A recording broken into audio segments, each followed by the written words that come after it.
On the 9th of December 1941, a Japanese naval officer named Commander Kajioka Sadamichi stood on the deck of his flagship off a horseshoe-shaped atoll in the Central Pacific and radioed a message to his superiors in the Marshall Islands that he fully expected to be his last communication of the campaign. He had come to take a sandbar, 3 low coral islands linked by reef, barely 4 square miles of land, garrisoned by a few hundred United States Marines, who had been in the Pacific for less than a year and had never fired a shot in anger. He had 11 warships, a landing force of special naval landing troops, and every reasonable expectation that the operation would be finished before lunch. He was wrong within the first hour, and he would spend the rest of his career explaining to his superiors exactly how. This is not a story about the war's opening days the way they are usually remembered,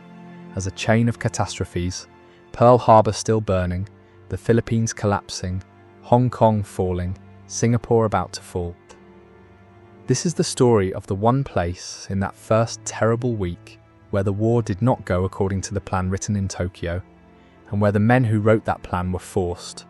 in their own reports and their own words, to explain why.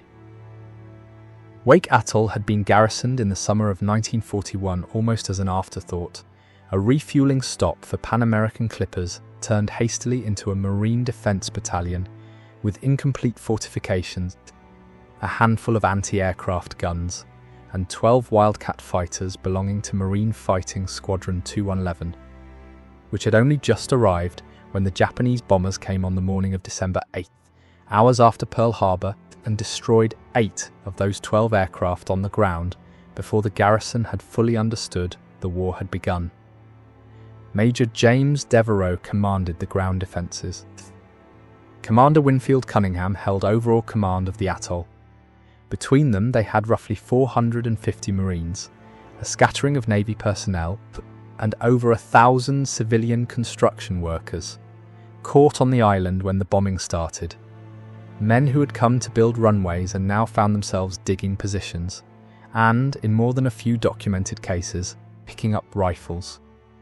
When Kajioka's invasion force approached before dawn on December 11th, its intelligence estimated the atoll's coastal guns had been destroyed in the preceding days of bombing raids. This estimate was wrong. Devereux had ordered his gunners to hold fire and let the Japanese ships close well inside range, a decision that required a discipline under incoming fire that few untested units possess. Battery L, commanded by First Lieutenant Clarence Barninger on Peel Island, and Battery A, under Battery Commander Woodrow Kessler on Wake Proper, waited in silence as the Japanese cruiser force steamed within 4,000 yards, well inside the effective range of the 5-inch coastal guns, and opened fire only when Devereux gave the word. Lieutenant Commander Sanosuke Takahashi, a staff officer aboard Kajioka's flagship, whose report on the engagement was later recovered and translated by American naval intelligence, wrote that the bombardment force had approached the atoll believing its defences neutralised, and that the first salvo from the beach batteries struck the light cruiser Yubari with a precision that suggested, in his words, an enemy who had been waiting for us with patience. We did not credit them with possessing. The destroyer Hayate took a direct hit in her magazine and broke apart and sank within minutes, the first Japanese warship lost in the entire war, taking her crew down with her less than a mile from a beach the Japanese command had described in its own planning documents as lightly defended.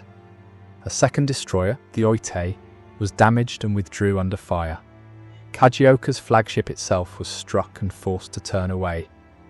What had been planned as a landing was, within 20 minutes, a naval bombardment force retreating from an atoll it had arrived to conquer. Captain Henry Elrod, a Marine aviator flying one of the 4 remaining Wildcats, took off in the middle of the engagement and put his aircraft into a dive on the destroyer Kisaragi, scoring hits that detonated her depth charges and sent her to the bottom with her entire crew, a single fighter aircraft sinking a warship in an action so improbable that it would be independently verified from 3 different vantage points before anyone in the chain of command fully believed the first report. Petty Officer 3rd Class Iwao Matsuda, a survivor pulled from the water after the Hayate went down, gave an account during his later internment that was passed through Allied intelligence channels and eventually cross-referenced against Japanese records after the war. He said that the officers aboard his ship had told the landing force there would be no organized resistance, that American coastal defenses in such an isolated garrison would be token at best, and that when the shore batteries opened fire in coordinated, ranging salvos rather than the scattered panic fire they had been told to expect. Several of the older petty officers on his ship said aloud that they were not facing what they had been briefed to face. Kajioka withdrew his entire task force that morning, having lost 2 destroyers, suffered damage to 3 other vessels, and failed to land a single soldier on the atoll. It was the first defeat of a Japanese amphibious operation in the war, and it would remain, for the whole of the conflict's opening phase, the only one. News of the repulse reached the American press before the full context did, and a garbled version of a Marine radio exchange during the battle was reported as Devereux having replied to a request for anything he needed with the words, "Send us more Japs." A line Devereux himself always denied having said, but one that travelled around the country regardless, because it captured something true about what the men on that atoll were understood, even second-hand, to be doing. Kajioka returned to Tokyo to report the failure in person, a meeting that surviving Japanese naval records describe only briefly, noting that the commander's assessment of the atoll's defences required substantial revision, and that a second attempt would require cruiser and carrier support. The original plan had not allocated. Rear Admiral Sadamichi's own operational diary,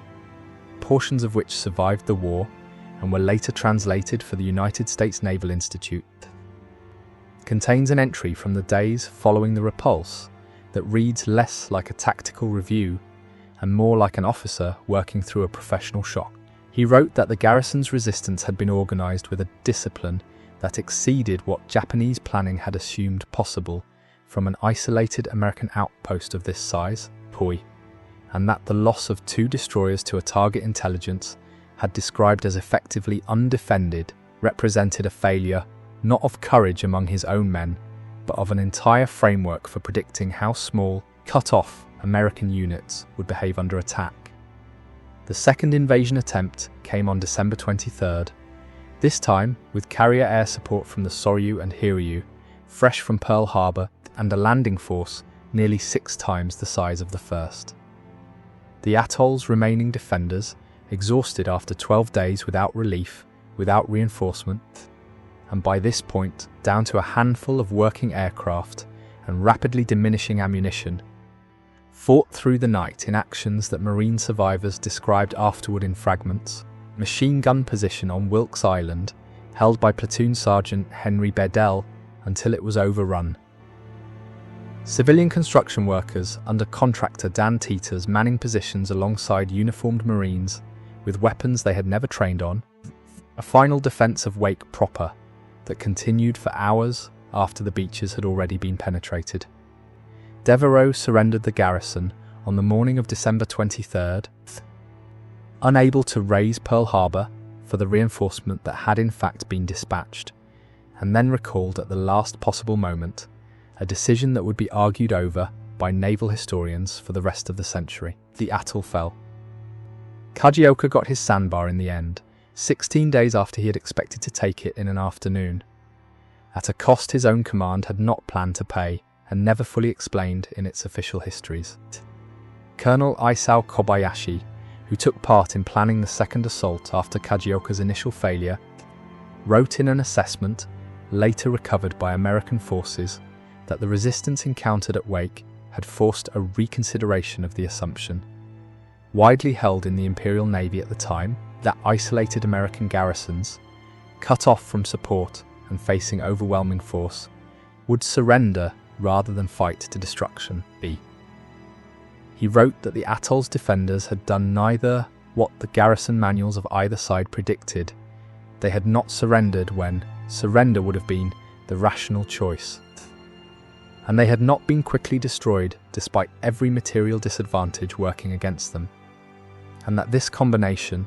encountered in the very first days of the Pacific War, should be studied carefully before further operations against similarly isolated American positions were planned. It was, in its way, the same warning that would recur across the Pacific for the next 4 years, written down first by a colonel. Trying to understand a battle his navy had expected to win by breakfast and had instead lost 2 ships and 16 days over. Devereux and Cunningham spent the rest of the war as prisoners. The Marines and construction workers taken on Wake were dispersed to camps across the Japanese Empire, and many did not survive captivity, including 98 civilian workers executed on the atoll itself in 1943 in reprisal for an American carrier raid, a war crime for which the Japanese commander responsible was tried and executed after the war. The men who held the beaches on the 11th of December, the gun crews who waited under fire until the range closed to 4,000 yards, pilot who put his fighter into a dive on a destroyer with a payload never designed for the job. Most of them came home only after years in captivity, if they came home at all, to a story that had already become a headline before the details were fully understood. And that would take decades to be told with the accuracy the men themselves rarely bothered to insist on. What the Japanese officers who planned that first assault wrote down, in the reports and diaries recovered after the war, was not admiration exactly. It was closer to a professional accounting of an error, Navy,